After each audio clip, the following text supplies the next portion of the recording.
Mereka takut asimilisasi budaya Melayu jikalau memeluk Islam. Masih ingat tak Tong Chiao Tsung antara sebab mereka menolak Jawi? Dia kata apa? Mereka takut Islamisasi. Itu yang mereka takut. Rupa-rupanya Tong Chiao Tsung ni, dia takut nak belajar Jawi, hatta takut nak belajar bahasa Melayu sebab takut diislamkan. Dan selepas itu, selepas mereka buat kenyataan itu, tuan-tuan dan puan-puan, saya ada buat status di Facebook saya. Saya kata, Tong Chiao Tsung ni pandai ke bodoh ni sebenarnya, saya kata. Sebab apa? Bila kami berdakwah dengan Cina, sesama Cina, saya bercakap Cina. Saya menggunakan bahasa Cina, saya menggunakan bahasa English dengan orang Cina. Kalaulah itu logik Tong Chiao Tsung, takut nak belajar Jawi, takut nak belajar bahasa Melayu kerana takut diislamkan, kalau begitu, lebih baik saya kata Tong Chiao Tsung haramkan bahasa Cina dengan bahasa English, kerana kami banyak berdakwah dengan orang Cina guna bahasa Cina dengan bahasa English. Itu je. Dan beberapa hari ini, subhanallah, ramai sangat Cina belum Muslim. Ada yang positif, ada yang negatif. Hantar message dekat Instagram dengan Facebook saya. Ada yang nak belajar Islam, ada yang nak condemn saya. Condemn saya apa? Tadi baru saya baca satu lagi. Dia tulis dalam Cina. Saya mana reti baca bahasa Cina? Saya orang Malaysia mah. Malaysian first, Chinese second. Boleh ke? Ke tak boleh? Boleh kan? Tapi tak adalah, saya Muslim first. Dia hantar kepada saya. Dia kata, awak telah memalukan nenek moyang, mak bapak kamu, keturunan kamu. Okey? Kamu jangan lagi membuat sesuatu perkara yang memalukan keturunan Cina, bangsa Cina sudah. Janganlah nak mengutuk ajaran agama Cina dengan bangsa Cina. Kamu ni jangan jadi pengkhianat. Saya, macam mana saya tahu? Saya pakai Google Translate. Tapi tak boleh harap juga. Saya hantar kepada staf saya yang tahu bahasa Cina, saya minta dia, betul tak ini translation dia? Dia kata betul. Lalu saya balaslah, saya kata, pertama, sejak bila saya menghalang orang Cina belajar bahasa Cina? Saya pun Cina. Saya kata, tak ada masalah nak belajar bahasa ibunda, tak ada masalah. Tak ada masalah, okey je.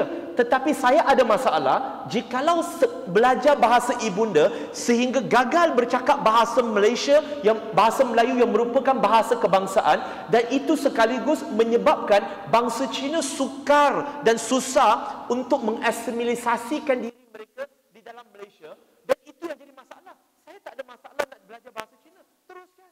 Tapi masalah saya ialah dia tak faham bahasa Melayu. Takkan Bangla dengan India yang datang sini beberapa bulan lagi fasih bahasa Melayu berbanding dengan mereka yang ada IC Malaysia? Lalu saya bagi tahu, sampai sekarang dia tak jawab. Saya kata, you pergi ke negara Thailand, ada Cina dekat Thailand, mereka fasih cakap Thai. Mereka Cina juga. Apakah mereka kurang Cina berbanding dengan kamu di Malaysia? Kamu pergi cakap dengan Cina yang ada di Indonesia, semua mereka, bahasa mereka yang pertama adalah bahasa Indonesia. Mereka masih boleh cakap Mandarin. Kamu pergi jumpa Cina yang berada di negara barat, di Eropah ataupun di Amerika Syarikat, mereka tahu tak cakap bahasa English? Mereka tahu, tapi mereka lupa tak asal-usul? Tak, mereka masih Cina, tetapi mereka tahu bahasa English adalah bahasa utama di situ, maka wajib untuk mereka mempelajari bahasa English supaya mereka boleh mengasimilisasikan diri di dalam masyarakat berkulit putih di situ. Sama juga dengan masyarakat Thai, masyarakat Indonesia. Saya kata, masalahnya ialah, kenapa kamu sebagai Cina di Malaysia, kamu nak belajar bahasa Cina, saya sokong, saya pun tak akan kacau. Tapi masalahnya ialah, kenapa hanya sekadar belajar bahasa ibunda sehingga ramai yang gagal menguasai bahasa Melayu yang mudah, sehingga kalau nak masuk mahkamah pun memerlukan jurubahasa. Bukankah ini sesuatu yang memalukan? Tuan-tuan dan puan-puan, ini tak ada siapa boleh kata saya racist tau. Sebab saya pun Cina mah. Cina mana boleh racist dengan Cina? Last mereka kata dengan saya apa? Dan saya nak pergi kepada kesimpulan. Sebenarnya ada beberapa lagi. Mereka kata, kita Cina, kita ni orang Cina. Ini juga mindset mereka. Kita ni Cina, kita mesti ikut agama tradisi Cina mesti ikut nenek moyang. Setuju tak tuan-tuan dan puan-puan dengan statement ni? Setuju ke tidak? Tak setuju. Saya cakap, saya setuju. Kita kena ikut agama tradisi, kita kena ikut agama nenek moyang. Lepas tu mereka pun kata, macam tu you sudah faham, baguslah. Habis tu kenapa you lagi mau ajak orang masuk Islam? Saya jawab senang je. Sebab agama Islam, agama nenek moyang. Sebab agama Islam, agama nenek moyang. Dia kata, mana ada? Saya kata, you nak bukti tak? Bagi bukti.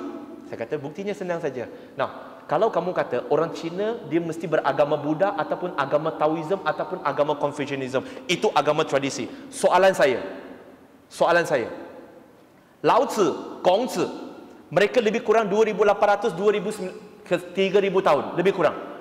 Asal agama Taoism dengan Confucianism lebih kurang dalam 2008 ke 3,000 tahun, lebih kurang. Okey? Agama Buddhism lebih kurang 2,600 tahun.